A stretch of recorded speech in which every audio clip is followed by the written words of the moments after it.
Olá pessoal, tudo bem? Então, na nossa aula de hoje, nós vamos falar sobre magnetismo, beleza? Basicamente, esse nome magnetismo ele tem uma origem histórica. Dizem que lá na ilha da Magnésia, que é uma ilha na Grécia, esse fenômeno foi estudado pela primeira vez, certo? Bom, tudo foi estudado na Grécia Antiga pela primeira vez, basicamente.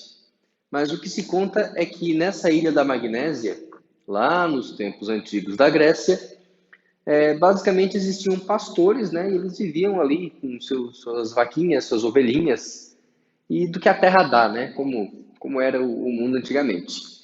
Eles percebiam que os utensílios metálicos deles eram atraídos pelas pedras. Eles iam, por exemplo, levar lá o rebanho para pastar, e quando eles se aproximavam de uma pedra, eles percebiam que a faca, o cajado deles, que eram feitos de ferro, né? Eram atraídos, ficavam colados ali naquelas pedras. Bom, pessoal, esses fenômenos ganharam um nome, né? Ganharam esse cunho de fenômenos magnéticos, porque foram estudados, né? Percebidos lá na ilha da Magnésia.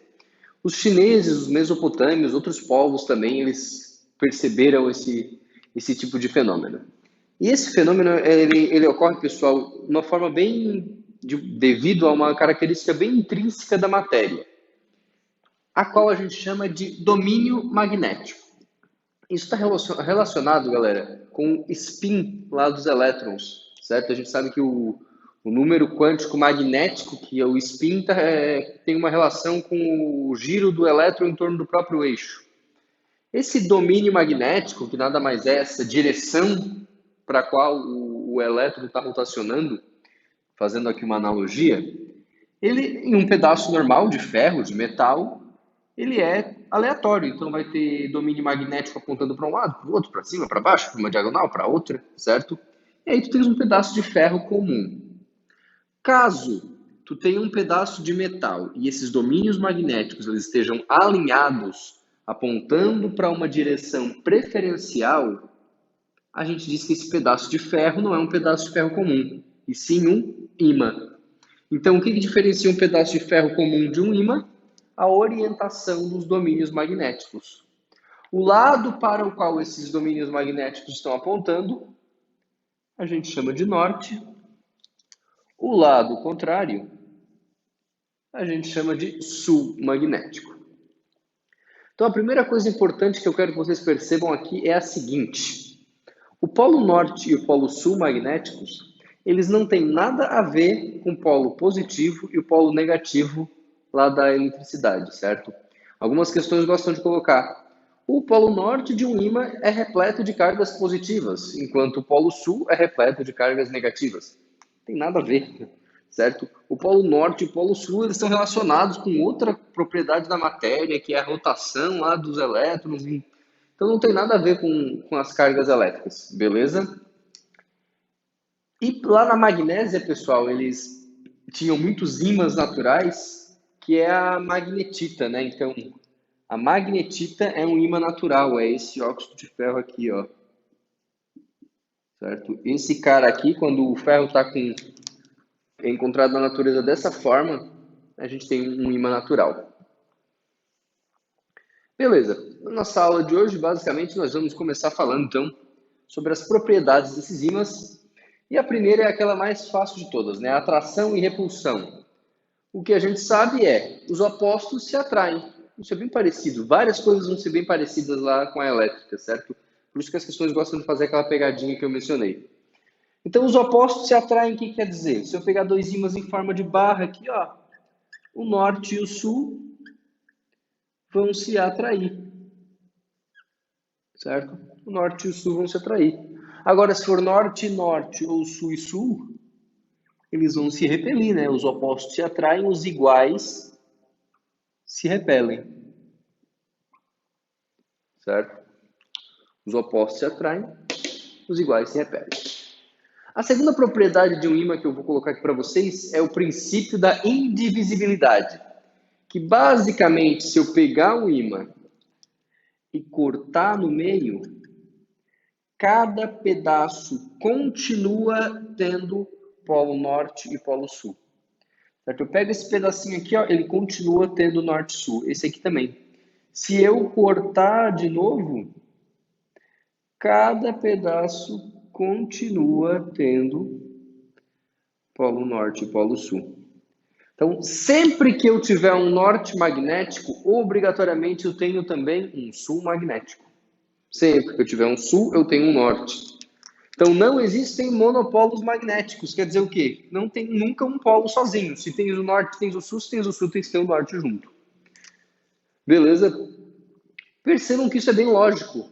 Dado que a propriedade magnética, pessoal, ela é uma propriedade de um elétron. Então, se tu pegar um pedaço, um ímã, e quebrar, até tu ter um elétron, aquele elétron sozinho tem polo norte e polo sul. Certo? Que tá relacionado lá com o spin dele, né? Então, tu pode quebrar quantas vezes tu quiser, sempre vai ter norte e sempre vai ter sul também. Certo? E a última propriedade que eu vou colocar aqui para vocês é a orientação de um ímã, quando ele está em um campo magnético. Isso aqui está relacionado com a bússola. O que é uma bússola? Uma bússola é um ímã, certo? E por que ela aponta para o norte? A gente diz, a bússola aponta para o norte.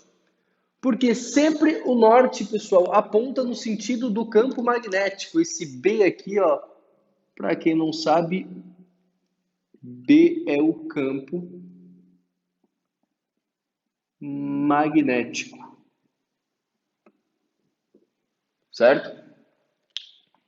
Então, se eu pegar um ímã, pessoal, e colocar ele num campo magnético, como esse ímã aqui, ó, ele vai se orientar, ele vai girar de forma que o norte aponte no sentido do campo. Então, se o ímã está assim, ele vai fazer isso aqui, ó, e vai ficar assim, para que o norte magnético, ó, fique apontando no sentido do campo magnético. Certo? Então, por isso que a bússola aponta para o norte da Terra, porque a Terra tem um campo magnético que aponta para o norte. Então, o norte da bússola aponta no sentido desse campo. Então, sempre uma bússola se orienta, certo? No sentido do campo magnético. Bom, e como que eu magnetizo um material? É bem simples. Se tu vai magnetizar um material, então para magnetizar um material, pessoal, basta tu submeter ele a um campo magnético. Né? Então, para magnetizar, submete a um campo magnético. Né? Quando eu coloco o Bzinho aqui, ó, é campo magnético. Ou seja, eu tenho lá um pedaço de ferro e quero fazer ele virar um ímã. Coloca ele em um campo magnético.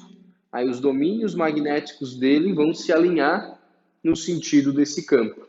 Aí ele vai virar um ímã. Por isso, quando a gente quer magnetizar alguma coisa, a gente pega um material que já está magnetizado, né? Pega lá um ímã e, sei lá, um prego. Aí tu esfrega assim, né? Passa ali nele, deixa ele ali grudado. E aí ele vai virar um ímã também, certo? Lá em geografia o pessoal faz isso no ensino fundamental, né? Pega uma agulhinha, esfrega no ímã e coloca em cima de uma, sei lá, e coloca numa rolha para ver ela apontar para o norte. E daí ela virou um ímã, ela virou uma bússola, certo? Então, para magnetizar, tu vai submeter a um campo magnético. Só que os materiais, eles não adquirem magnetização da mesma forma. Basicamente, a gente tem três tipos. Nós chamamos de material ferromagnético, aquele material que ele vira um ímã permanentemente. Como assim? Eu pego aquele pedaço de ferro, por exemplo, né? O ferro é um material ferromagnético, logicamente. Eu pego aquele pedaço de ferro, coloco em um campo magnético, aí ele vai virar um ímã, né? Ele vai ficar magnetizado. E quando eu tiro ele do campo magnético, ele continuou sendo um ímã. Ele retém, ele segura a magnetização. Ele é um ímã permanente, certo? Ele virou um ímã para sempre. Tu pode pegar ele e usar para atrair o metal lá, certo? Percebam que sempre um ímã vai atrair um metal porque ele induz o polo oposto no metal, né? Os opostos se atraem. Certo?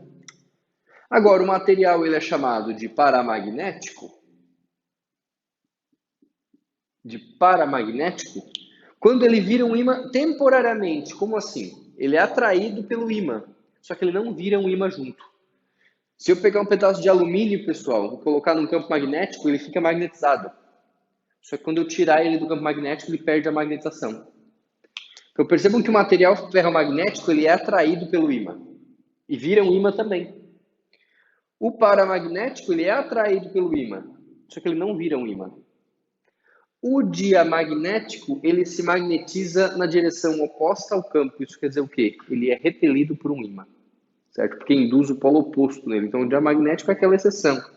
Tipo a prata, né? A prata ela não é atraída por um ímã, ela não, logicamente, ela não vira um ímã, ela é repelida por um ímã, muito louco, certo? E agora, como é que eu faço se eu quiser desmagnetizar um material? Bom, para desmagnetizar o material, pessoal, tem duas formas, certo?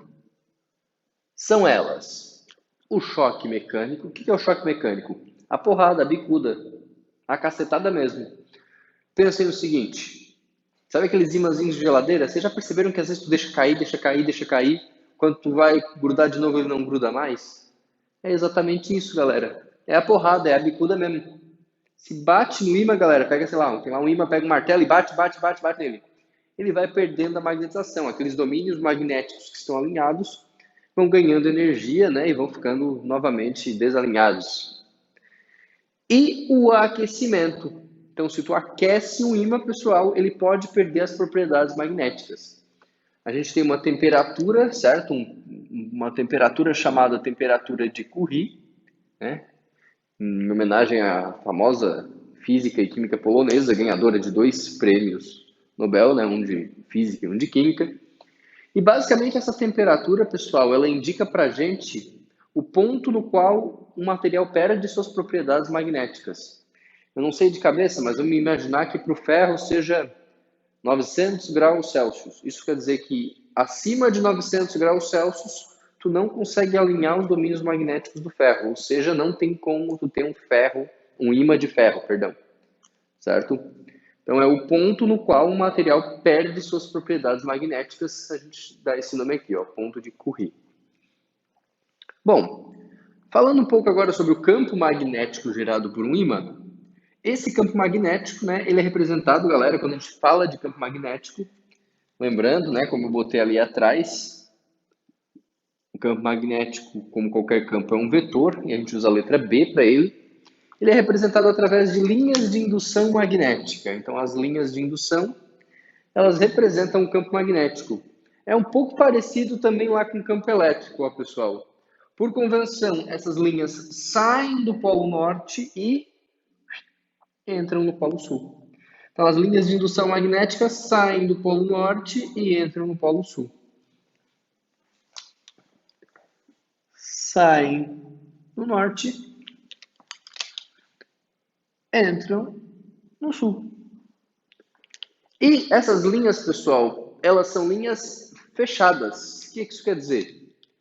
Ela sai aqui do norte, ó, entra no sul, dá a volta, atravessa a barra magnética e continua. Sai do norte, entra no sul. Ou seja, elas sempre fecham um caminho, elas são contínuas, né? Sai de um lado, entra do outro. Por dentro aqui, ó, sai de um lado, entra do outro. Então elas são sempre linhas que fecham o caminho, certo? Sai do norte, entra no sul, são sempre fechadas. Um caso muito especial, pessoal, desse campo magnético é o campo magnético da Terra, certo? A Terra, ela é um ímã gigante.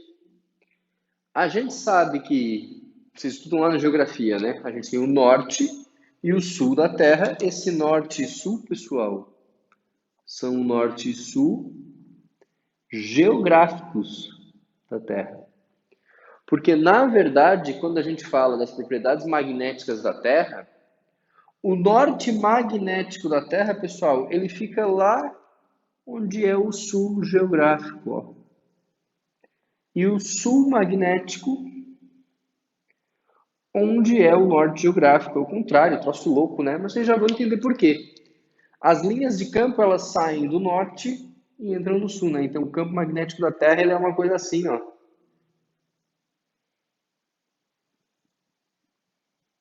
Ó, sai do norte e entra no sul, né?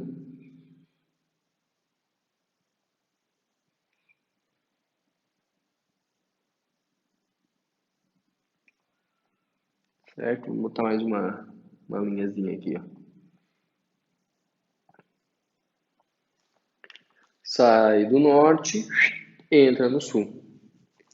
E é por esse motivo que quando eu colocar uma bússola aqui, ó, galera, eu estou aqui no Brasil. Se eu usar uma bússola, a bússola ela vai fazer isso aqui, não vai, ó. O norte da bússola vai apontar para cima, né, entre aspas. Por quê? A bússola não aponta no sentido do campo magnético, falamos aqui atrás ainda há pouco? Então, curte só. O norte da bússola, isso aqui às vezes o pessoal se confunde, tá? É meio chatinho. O norte da bússola aponta para o norte geográfico. Por que que aponta para o norte geográfico? Porque é lá no norte geográfico que tem um sul magnético. Você pode pensar que os opostos se atraem, por exemplo, ou que esse campo aponta do norte para o sul magnéticos, né? Então, ó, o norte da bússola vai apontar para o norte geográfico. Por quê? Porque lá no norte geográfico que tem o sul magnético, certo? E o contrário também é verdadeiro, né? O sul, sul, norte. Ok? Então, bastante atenção nesse campo magnético da Terra, ó. Lá onde é o sul geográfico, é onde fica o norte magnético, as linhas saem de lá, né? Saem do norte magnético, apontam para o sul magnético. Tudo bem? Bastante atenção com esse lance de orientação da bússola, pessoal. Mas percebam que esse conteúdo é bem teórico e costuma ser bem mais tranquilo, bem fácil mesmo, certo? Espero que tenham compreendido. Valeu, um abração e até mais.